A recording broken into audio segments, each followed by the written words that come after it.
Hi, everyone, and welcome back to the Nutrition Connection podcast, the show where science meets storytelling. I'm your host, Dr. Kristen Hicks-Roof, dietitian, researcher, and really lifelong advocate for the role of nutrition, health, and wellness.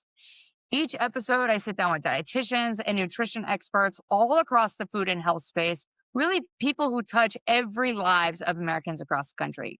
So whether you're a student, a seasoned professional, or maybe just curious about the role of nutrition, health, and wellness, this podcast is just for you. The views, thoughts, comments on this podcast do not reflect those of my employer nor the employers of my guests. So let's go ahead and get connected. I'm excited to bring on today's guest. We have Alex Turnbull. She's the owner of The Family Nutritionist. Welcome to the show, Alex. Hi, thanks for having me, Kristen. Yeah, it's awesome having you come in. And I feel like we can resonate because The Family Nutritionist, I'm a mom and I'm always Mhm. thinking, oh my gosh, how do I feed my kids? And I know many of us are parents. And so I think it's going to be really fun conversation today. Oh, yes, definitely. So, Alex, what inspired you and made you want to become a nutrition professional? You know, I actually started college in graphic design, so completely different than what I'm in today. Well, kind of. And then just things changed and did a 180 and switched to nutrition. I've always loved food and I viewed food a lot differently when I was younger than I do now. That's for sure. I think a lot of people can relate to that.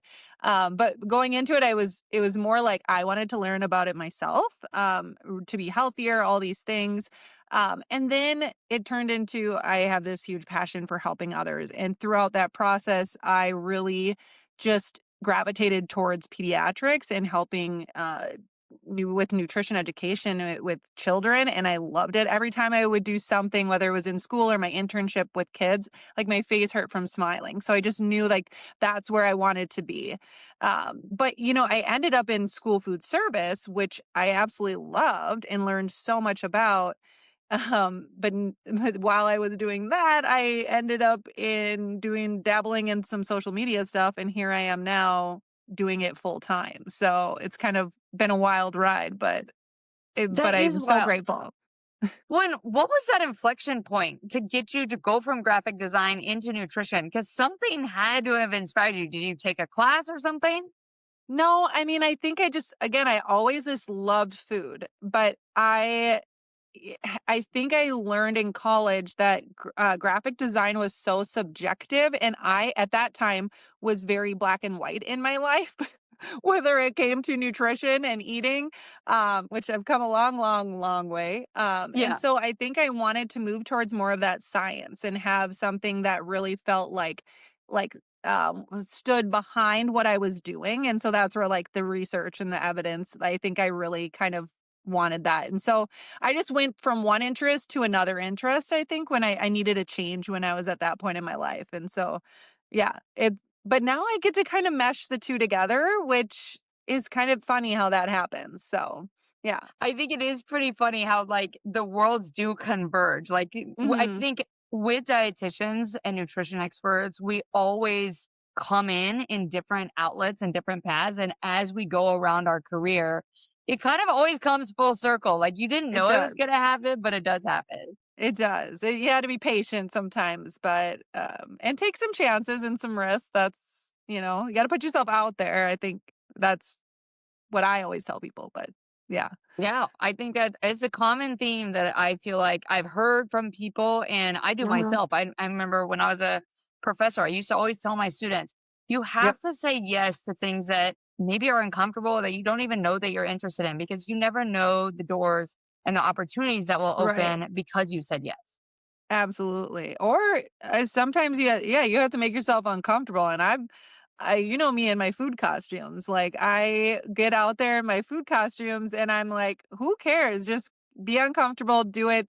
And because of that, I make food fun. And when I've had interns, I'm like, you're wearing a food costume and I don't care if you don't like it because you need to feel uncomfortable and put yourself out there. I don't say it like that, but I'm like, you got to challenge yourself to feel uncomfortable and put yourself out there. So that's always been big for me. Myself. I think when it comes to nutrition too, like people want to feel comfortable with food. So you're like Yeah. getting uncomfortable, but they want to feel comfortable with food. And, there's been I Mhm. think our profession has grown so much to Yeah. not be so stigmatizing to food over the years. And like Yes. we want to create this positive relationship.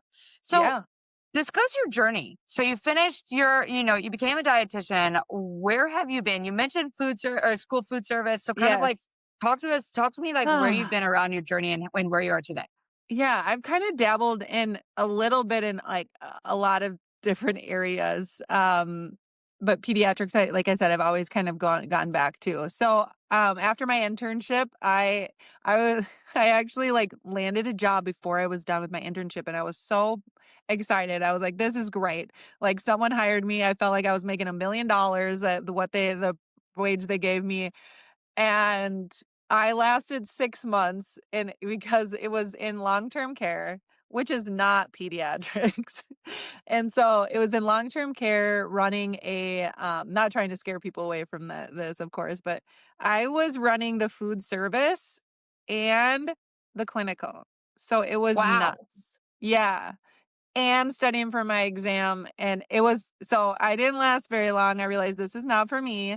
I took a risk and I took a maternity leave coverage at a clinic or at a hospital. I was like, you know what, I'm going to take a risk. I don't know what I'm doing after this. And so I covered that, and while I was there I found my position with school food service, and I felt like it was like my dream job at the time that I started, and loved, school food service, and still to this day kind of, I do have a passion for it, and am doing some work in there in that area. But then, while I was there, I started taking pictures of my daughter's food when she was an infant at the time, and now she's 8, and putting it on social media back when Instagram was just those over-filtered pictures, squares, you know? Great. And talking about baby led weaning and learning more about that and diving into the research. So and then people started asking questions and wanting more, and I started sharing more of my real life, and people really appreciated like my vulnerability and just real life things I would share, and now I'm doing this full time. I left my school food service job. I was doing like both, and it got to be a lot. Like I'm like I need to decide where like okay, I can't do both of these. I was working the social media stuff during nap times and after bedtime, and like that's not a whole lot of time, and you're never guaranteed that time, you know that. Um Yes. so so then I was like, by the time my daughter was in kindergarten, I needed to decide one or the other, and I was fortunate enough to be able to make the full-time switch. And so I have never looked back in terms of regretting that decision. I do miss school food service, but I've found my way back into that recently a little bit. So, So, yeah. I mean, you weren't, I think, as dietetic students, they're often Mhm. not trained on media or No. communications to an in depth, right? And like that is really a lot of what you do now, not only the Yeah, family nutritionist, but you do a lot of media work. So, like, right. how did you feel like you were ready to take that step? And what did you think helped you to be able to make that step beyond just kind of learning? And maybe it was just learning while you go, or was there Well, actually something that supported you? a lot of it was learning as you go, of course. I've taken a few courses and things like that, to help me, but a lot of it has been learned by myself. I mean, I've been on doing this for 8 or so years now, so I cringe at some of the stuff that I look back at, of course. But I've also had some really good mentors. And so I've met other dietitians along the way that are like, here's what you got to do and do this, this, and this. Like, what do you need help with? And I have so appreciated that, to the point where like now, like I do that with other dietitians too. I'm like, I'm not here to gatekeep. Like, and it can feel like that in our field sometimes. It can feel a little clicky, and it can feel like, people don't want to share what they're doing, especially in your niche. But to me, I'm like, no, I want everyone to succeed. So like, here's what worked for me. Don't do this, do this. Yeah. So that was big for me. And just that feeling of like, you just have to do it. It's gonna be uncomfortable, but it's gonna be less uncomfortable if you just do it without thinking that way. I don't know. It's just really a mindset. So, yeah. Yeah, and I think it's cool to hear you say that like the people who mentored you like were so impactful, but Mhm. I equally love how much you say that now it's your turn to be Right. the mentor in guiding the next generation. Like I don't think we're ever too old in the career or too Mhm. established in the career to not necessarily be. I mean, I still get mentored and I'm a pretty established Yeah. in my career. I still get mentored and I still mentor others, right? Like I Yep. think you kind of always have to keep this continuum of support within the Mhm. profession and also outside. Like sometimes I learn from people who are not in my niche too. Oh, absolutely. Yes, you have to diversify your all your skill sets, so that's necessary for sure. Yes. So, Alex, what does it look like in your current role? I mean, as an owner, talk a little bit about like what is it in Ah. being an owner and then also as a media dietitian, especially with Mhm. a pretty large following. Like, Mhm. kind of give us like some of that day to day work. Oh gosh, it looks different every day. What first thing that comes to mind for me is like, and it sounds really strange, but sometimes my work is dependent on the weather. And I say What? that I know, right? So, it's if I'm gonna film something, um, I honestly I'll look at the weather and which days are like the sunniest, brightest days so I can get the best natural light in my house. So when I'm doing filming for content, I want to kind of batch my content. So I'll look at my week and what I have to film, whether it's for a client or just for content that I'm creating. And I'll pick those days. So that's one thing that happens. But my days look very different. I do spend a lot of time at my desk just organizing content and scheduling content, writing stuff, kind of that in between organization of my content is doing a lot of that researching and making sure always going back to the research that my information I'm sharing is correct because that's always something that I want to make sure, especially on the controversial topics which get really tricky sometimes. So um yeah, I'm in my kitchen a lot and then I'm like I tell my husband I'm like I'm filming today in the kitchen, so like get your snacks and please leave. I can actually fully resonate to that because my husband and I, we both work from home. I mean, we both Mhm. travel a lot, but we both work from home. Yeah. And so sometimes he'll just like walk in and out. And I'm like, wait, I'm going to be filming. Like, I almost need a sign on my doors, like, okay, Yes. filming time, right? Yes, exactly. So I'm like, you need to leave." But yeah, we figure it out because my husband works from home too. So yeah. Yeah. So how do you feel like you nodded to it a little bit, but like how does scientific evidence and data really like fuel what you do and your impact that you're having? I mean, I think it's really important in our field to like that is the basis and a core, I guess, core value of what we have and what we talk about. However, like I also like for me, one of my things is like I add the nuance to nutrition. So I wanna make sure I'm making it applicable to real life, and sometimes nutrition or research doesn't always feel like it can easily translate to real life. As you know, like, this, findings say this, but, like, that doesn't feel right to me, and so I always have to come at it with an approach of, like, "Hey, this is what it says, but and like this, and this, like, so I'm always trying to add that nuance piece to it, but with the research and the evidence-based information as the core, piece of it. Yeah. Yeah, I mean, it's a hard part in research. So, as a Mhm. former, researcher, like everything is so controlled, all down to the portion of Right. what people are eating or the environment that they're eating. And so, you really do, it's hard to like take exactly what you see in clinical trials or Mhm. epidemiology studies and translate it. Like, there has to be some nuance because ultimately, a Yes. consumer, like, they have to be able to apply it to their everyday life. And so Yes. you have to be this bridge between here's what the data is and here's how you can Mhm. actually like improve your health for you and Yeah. your family. Right. Well, and I think too where I lean more towards it, really the evidence-based nutrition is when you see the misinformation out there. That's when like It's like, okay, well, things are taken out of context, or they're taking research studies that aren't, at that the level we want them to. They're not the peer reviewed or have, random controlled trials, all those kinds of things. So yeah, that's another area where it's like, okay, wait a second, like this is what the research says, and here's the nuance also. But Yeah. The yeah, nuance, there, it's always there. It's always there, yet it's so hard because people don't like living in gray zones. no, it's really uncomfortable. Which is our whole profession. I mean, the whole profession of nutrition and dietetics is uncomfortable in the sense of you have to Yeah, talk about uncomfortable topics, whether you're a clinical dietitian talking about poop or yeah, you're, right, right. talking about the translation of this like microbiome studies of what it means for Yes. people to eat probiotic or prebiotic rich foods. Yeah. Right. No, 100%. It's Yes. so funny.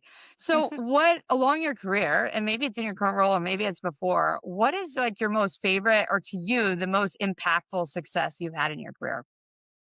Gosh, the first thing that comes to mind with this is this past summer, I had the opportunity to work with the School Nutrition Association. And so it kind of, again, we talked about this full circle piece.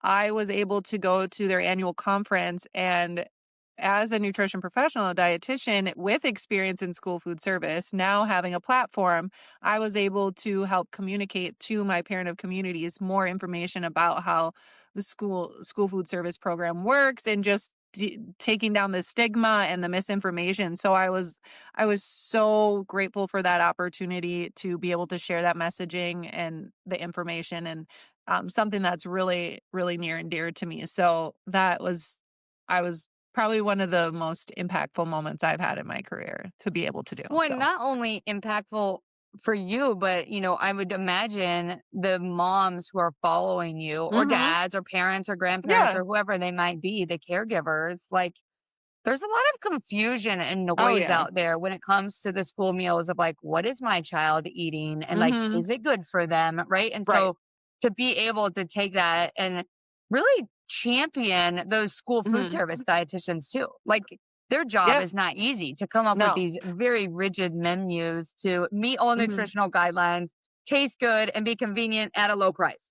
And feed picky eaters, like thousands of them. Like no one can do that at home. So yeah, it's so rewarding when you get messages, comments, DMs that say, "Oh, I didn't realize that. Like, thank you for sharing. Like, this was really interesting." So like I think that's what kind of fuels me. Everyone I explain social media as like a roller coaster. I get like really like pumped up to like do all this content and get really excited, and then I'm like, ugh, like social media is like feels really gross right now. And so like those things really get me pumped up and keep me kind of going. And so I appreciate those. And you know that what you're doing then is impactful then. Yeah. I mean, social media is tough because you will never appease everyone. And that's something No. I know I used to teach students, like, especially in nutrition, where literally everything is controversial. Mm-hmm. You will not always please everyone. And when you're Yeah. posting content, like, make it authentic, but also realize Yeah. that there is nuance. And some of the Yes. comments I'm sure that you get, like, yes, you have Mm-hmm. those champions, and that's what makes it worth it. But you'll always have those people who maybe don't Yep. agree with you. And you can have good discourse, but also understand that, like, sometimes you have to agree to disagree, really. Yeah.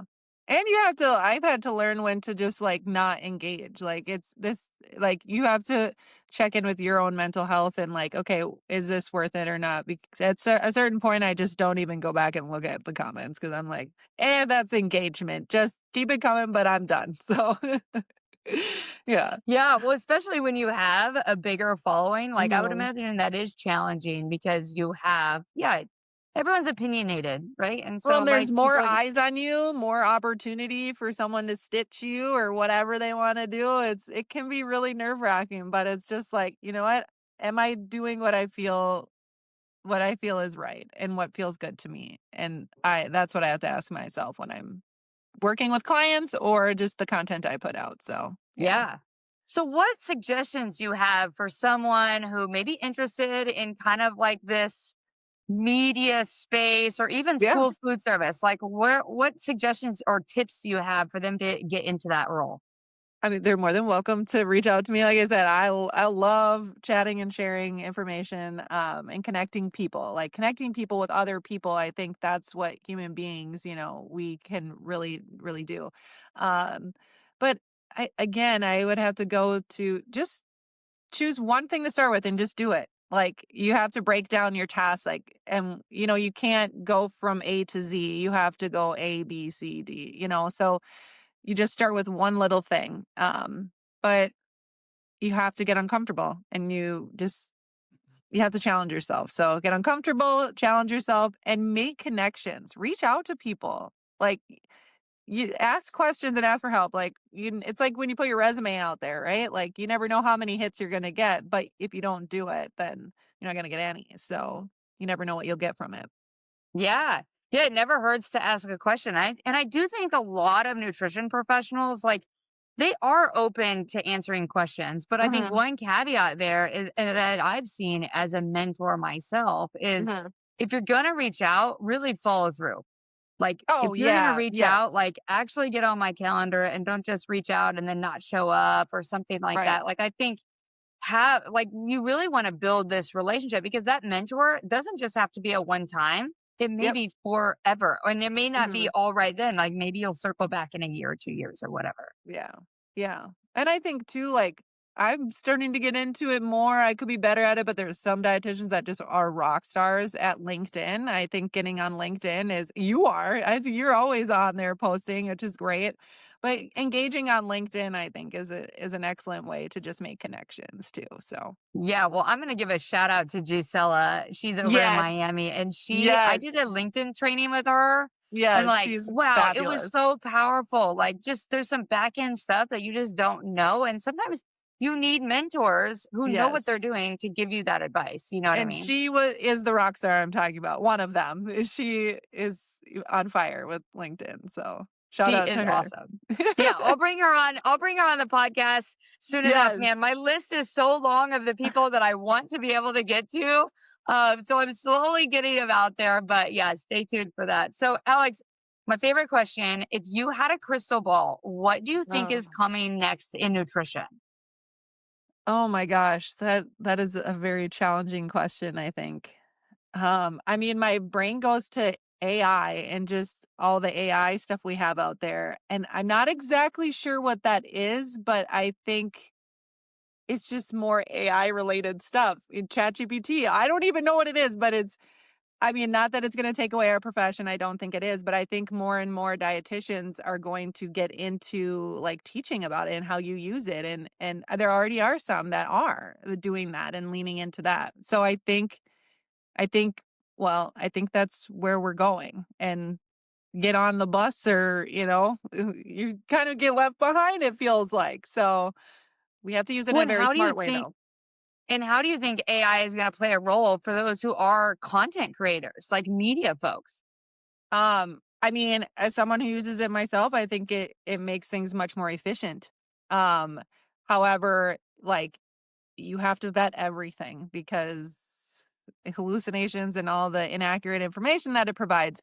But it does provide a lot of efficiency and saves you time. And I didn't realize how many different AI like platforms there are, and they're all geared towards different things. There's not just ChatGPT. There's so many other things. So um, it's definitely that's our world we're living in. So Yeah, well, I think, as you said, like it's going to be ever changing. I need to bring an AI expert on, but I think an AI nutrition expert because I think yeah. there Well, I is have such one a for good, you if you need one. I know of one. yeah, So yeah, you'll have to let me know. But yeah, I think there's so much that it is changing, but just with anything, like we always need to lean into that change, especially as a yes. profession, because there's an opportunity, whether we're content creators or being more efficient in the clinical practice, or I've even seen like AI tools that like transcribe clinical notes. Like, how freaking Yeah. cool is that? It just Like, allows you to do your job more, like you get to focus on more of what you love and enjoy, and like that's what life should be. I don't I don't know. yeah. So, No, I completely agree. So, Alex, thank you so much for coming on the show. We really appreciate it. If you like the show, make sure you tune into the next one, like, subscribe, right? Leave a review, whatever you would like. But Alex, it was really great to talk to you. Thanks Oh, so much. thanks for having me, Kristen.